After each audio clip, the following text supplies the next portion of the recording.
Selamat pagi anak-anak, Assalamualaikum warahmatullahi wabarakatuh. Hari ini kita akan melanjutkan materi yang kedua, yaitu besaran satuan dan dimensi dalam fisika. Besaran fisika merupakan segala sesuatu yang dapat diukur dengan alat ukur, memiliki satuan, dan nilainya juga dapat dinyatakan dengan angka.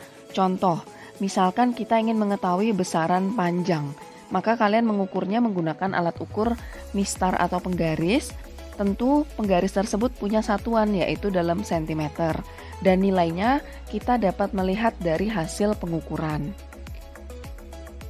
Di dalam besaran fisika, kita akan membagi beberapa hal berdasarkan satuannya, dibagi menjadi besaran pokok dan besaran turunan. Besaran pokok memiliki arti besaran dasar yang tidak diturunkan dari besaran lain atau satuannya tunggal. Sedangkan besaran turunan merupakan besaran yang satuannya diturunkan dari besaran pokok. Sedangkan besaran fisika berdasarkan arah dibagi menjadi besaran vektor dan besaran skalar. Sedangkan besaran vektor itu sendiri merupakan besaran yang memiliki nilai dan arah. Contoh, kecepatan, percepatan, momen gaya, impuls, dan momentum. Sedangkan besaran skalar, besaran yang hanya memiliki nilai saja. Contoh, jarak, kelajuan, perlajuan, usaha, dan energi. Jadi, contohnya seperti jarak. Misalkan kita berjalan sejauh 2 meter. Nah, hanya nilai saja itu disebut sebagai besaran skalar, yaitu 2 meter. Tetapi jika berjalan sejauh 2 meter ke utara, maka itu disebut sebagai besaran vektor, yaitu besaran perpindahan. Selanjutnya ada 7 besaran pokok di dalam fisika. 7 besaran pokok ini yang wajib kalian hafalkan, yaitu ada panjang, simbolnya L, massa M, waktu T kecil, suhu T besar, kuat arus I, intensitas cahaya I, jumlah zat N. Beberapa contoh silahkan kalian simak. Ini ada suatu ruangan yang tentunya memiliki luas area. Kemudian ada juga volume di dalam akuarium. Nah, ini semuanya adalah contoh dari besaran turunan, yaitu mencakup dari beberapa kumpulan besaran pokok. Contoh, besaran turunan dari luas. Luas ini merupakan besaran turunan yang diturunkan dari besaran panjang kali lebar atau memiliki satuan meter kali meter. Nah, dia penyusunnya adalah dari penyusun panjang. Begitu juga volume, dia juga penyusunnya dari panjang kali panjang kali panjang, atau besaran pokoknya dari besaran pokok panjang. Nah, memiliki besaran dengan lambang V, sedangkan massa jenis itu ρ, gaya itu F, kecepatan itu V, percepatan A, usaha W, tekanan P. Masih banyak lagi untuk besaran turunan dari beberapa besaran fisika. Nah, salah satu contohnya misalkan tinggi badan Intan adalah 165 cm. Maka cm itu adalah satuan dalam fisika, sedangkan satuan ini disebut sebagai sesuatu yang menyatakan ukuran suatu benda yang diikuti dengan bilangan. Nah, tadi kita udah bicara mengenai besaran, sekarang kita bicara satuan. Satuan internasional MKS. Kemudian satuan baku sistem internasional atau SI disebut sebagai metrik besar. Nah, atau MKX, yaitu meter, kilogram, second. Sedangkan awalan suatu satuan internasional menunjukkan nilai kelipatan 10 berpangkat. Nah, kemudian ada juga CGS. Jadi sistem satuan CGS itu adalah metrik kecil, yaitu mencakup sentimeter, gram, dan second. Nah, ini adalah tabel awalan untuk satuan internasional, yaitu mulai dari 10 pangkat 18 itu adalah awalannya eksa, kemudian 10 pangkat 15 itu adalah peta, 10 pangkat 12 tera, giga, mega, kilo, hekto, deka, desi, senti, mili, mikro, nano, piko, femto, ato. Ini perlu kalian ketahui. Nah, 7 besaran pokok dan satuannya. Ini sudah tadi kita bahas. Ada besaran panjang, massa, waktu, suhu, kuat arus, intensitas cahaya, jumlah molekul zat. Untuk satuan internasionalnya, panjang itu meter, simbolnya M. Nah, nanti kita akan bahas dimensi. Jadi mereka punya masing-masing dimensi dari besaran pokok. Sedangkan ini adalah tabel besaran turunan beserta satuannya. Ada luas, simbolnya A. Ingat penyusunnya adalah panjang kali lebar. Satuan MKS-nya dia meter kuadrat. Kalau CGS dia sentimeter kuadrat. Karena MKS itu meter, kalau CGS kita pakai senti. Begitu juga volume, penyusunnya panjang kali lebar kali tinggi. Satuan MKS-nya meter pangkat 3, CGS-nya sentimeter pangkat 3, dan seterusnya. Terakhir kita bahas apa sih dimensi itu.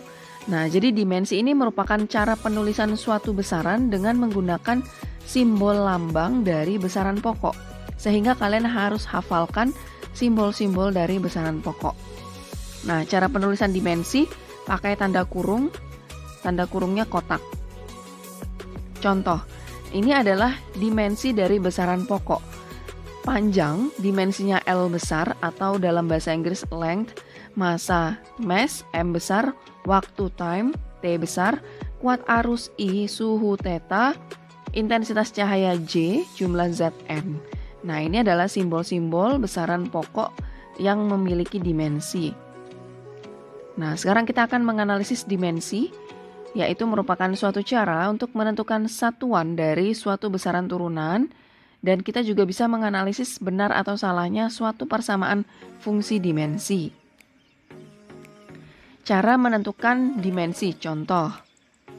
Tentukan dimensi besaran dari volume balok dan gaya. Nah, jawab, untuk volume kalian cari tahu dulu penyusunnya. Volume itu adalah panjang kali lebar kali tinggi. Nah, panjang itu satuannya meter, lebar itu meter, tinggi juga meter. Sehingga satuan dari volume kan meter pangkat 3. Nah, setelah kita menentukan satuan, kita analisis dimensinya. Panjang kali lebar kali tinggi dengan satuan meter itu memiliki dimensi LLL. Karena meter itu dimensinya adalah length atau panjang. Nah, jadi dimensi akhir dari volume itu adalah L pangkat 3. Kalau gaya F, penyusun rumusnya adalah massa dikali percepatan. Nah, setelah kita tahu rumusnya, kita cari tahu satuannya. Massa itu satuannya kilogram, sedangkan percepatan itu meter per second kuadrat. Nah, sekarang kita analisis dimensinya. Kalau kilogram itu kan berkaitan dengan massa. Berarti dimensinya adalah M besar. Kalau meter per second kuadrat, nah meter itu kan satuan dari dimensi panjang L, length. Sedangkan second itu dimensinya waktu, yaitu T besar. Nah, karena ini pembagian, maka nanti T pangkat 2 ini bisa naik menjadi M dikali LT pangkat min 2, jadi negatif, pangkatnya naik. Sehingga dimensi akhir dari gaya adalah MLT pangkat min 2. Dan kita punya aturan, cara menentukan dimensi yang pertama, cari tahu dulu rumus pembentuknya, seperti tadi. Volume itu penyusunnya panjang kali lebar kali tinggi. Nah, setelah itu cari satuannya. Kalau panjang kali lebar kali tinggi pasti satuannya meter pangkat 3. Setelah itu sesuaikan dengan tabel dimensi. Kalau dimensinya panjang, meter, dia memiliki dimensi L. Sehingga L-nya adalah L pangkat 3. Seperti itu. Nah, ini adalah contoh akhir dari dimensi pada besaran turunan. Percepatan LT pangkat min 1. Kecepatan LT pangkat min 2. Dan seterusnya. Nah, ini diperoleh dari analisa dimensi tadi seperti sebelumnya. Berikutnya kita akan bahas mengenai pengukuran dan aturan angka penting. Nah, silakan kalian simak bagaimana sih cara mengukur panjang senar dari layangan ini. Tentu kalian mungkin ada yang mengira bagaimana cara mengukurnya, yaitu dengan menggunakan jengkal telapak tangan kalian atau menggunakan depa, dua tangan direntangkan, atau menggunakan langkah. Nah, atau bahkan menggunakan tali. Jadi mungkin beberapa di antara kalian ada yang menebak-nebak panjang senar layangan itu 10 langkah. Nah, ini artinya peristiwa mengukur ini kita mulai membandingkan dengan alat ukur, yaitu dengan langkah kaki, dengan tali, dengan rentangan kedua tangan, atau dengan telapak tangan. Nah, sekarang pertanyaannya, apa sih pengukuran itu? Jadi, pengukuran itu merupakan kegiatan membandingkan nilai besaran yang diukur dengan alat ukur yang ditetapkan sebagai satuan. Nah, agar tidak terjadi perbedaan hasil pengukuran, maka diperlukan alat ukur yang baku. Contoh, penggaris, meteran roll, atau meteran besi, atau meteran tali. Nah, ini adalah alat ukur fisika atau alat ukur yang sudah baku, artinya ketika diukur dengan orang yang berbeda akan mendapatkan hasil yang sama.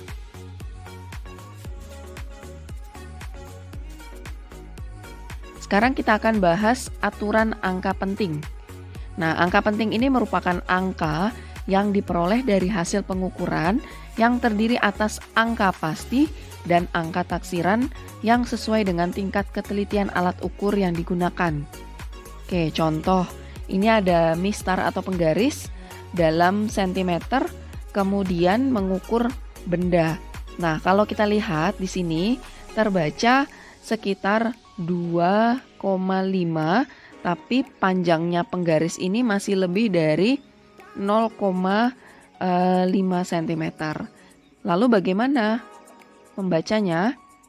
Nah, kira-kira yang terbaca adalah 2,55 cm. Lalu apa sih maksudnya 2,55 cm? Jadi angka 2,55 ini mengandung 3 angka penting. Jadi keseluruhan angka ini merupakan angka penting, jumlahnya 3.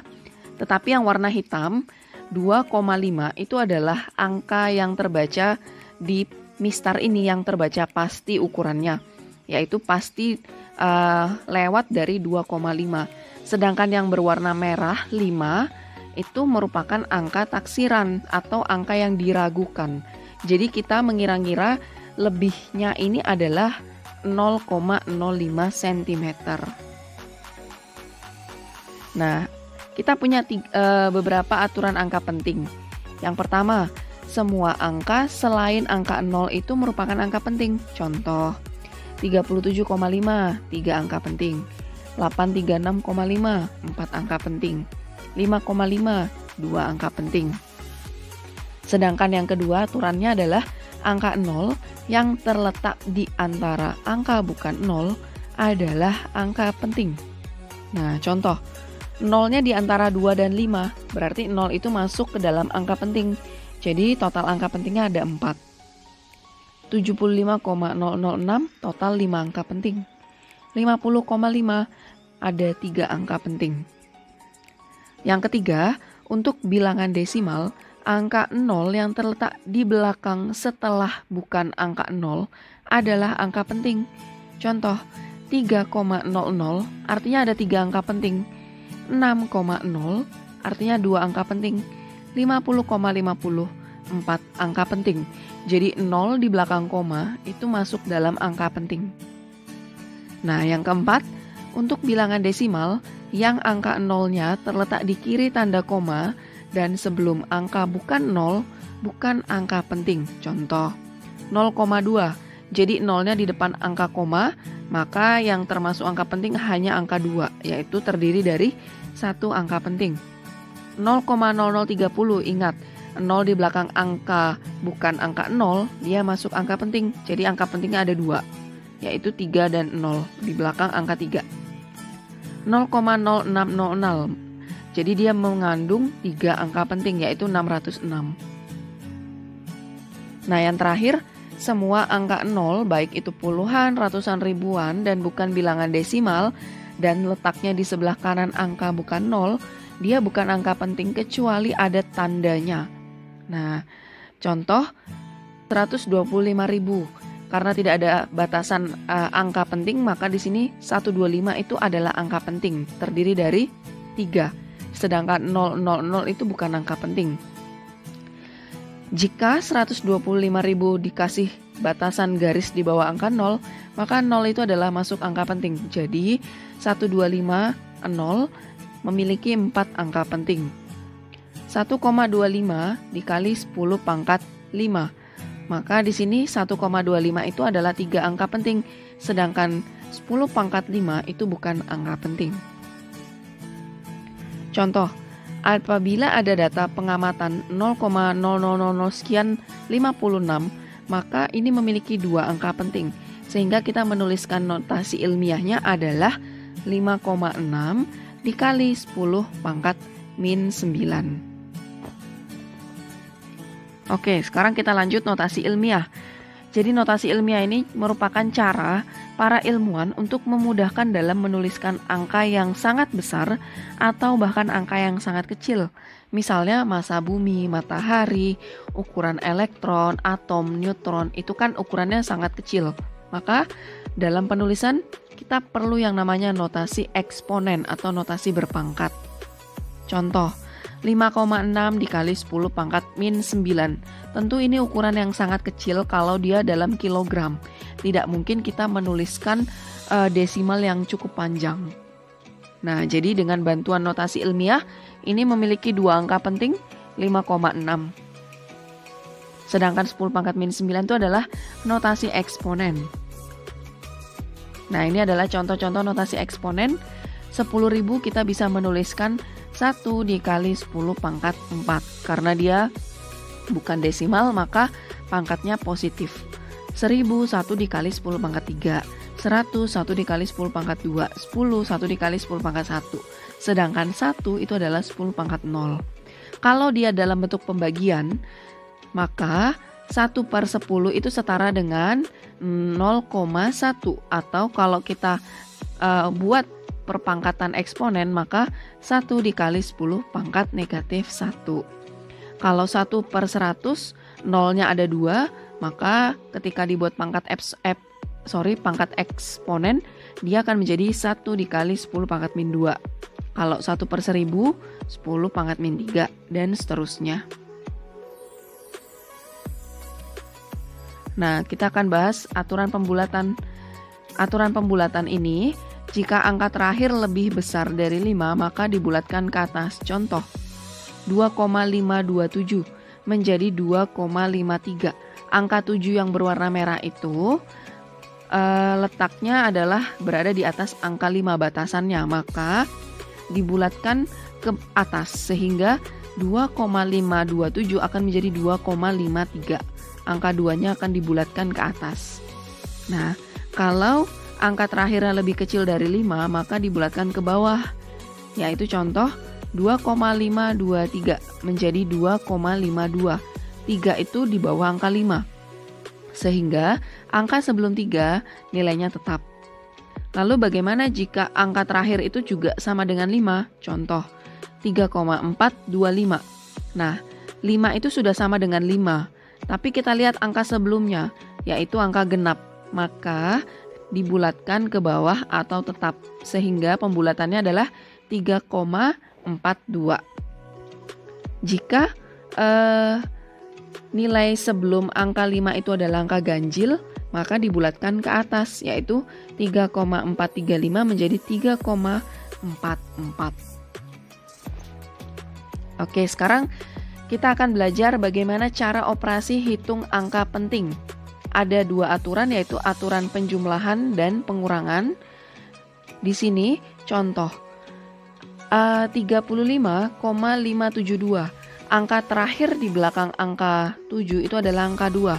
Sehingga angka 2 itu adalah angka taksiran. Ditambah 2,2626. Angka terakhir angka 6 itu adalah angka taksiran. Ketika kita jumlahkan, dia memiliki 2 angka taksiran, yaitu 4 dan 6. Nah, di dalam operasi penjumlahan atau pengurangan, dia harus mengandung 1 angka taksiran. Sehingga hasil akhirnya nanti 37,835. kita akan membulatkan si angka 6 itu, karena dia letaknya di atas angka 5, maka 4-nya akan naik menjadi 5. Nah, seperti itu.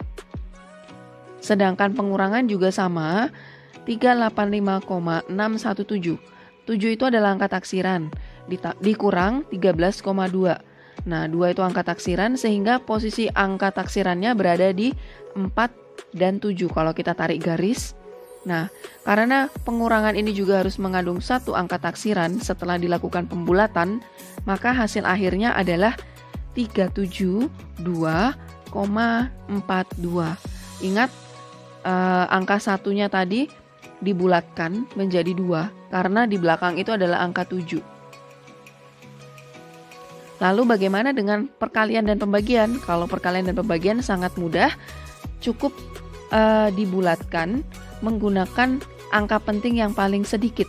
Contoh, 34,231 ini mengandung 5 angka penting, semuanya angka penting, dikali 0,250. Ingat, ini hanya mengandung 3 angka penting. Kita peroleh hasilnya sangat banyak.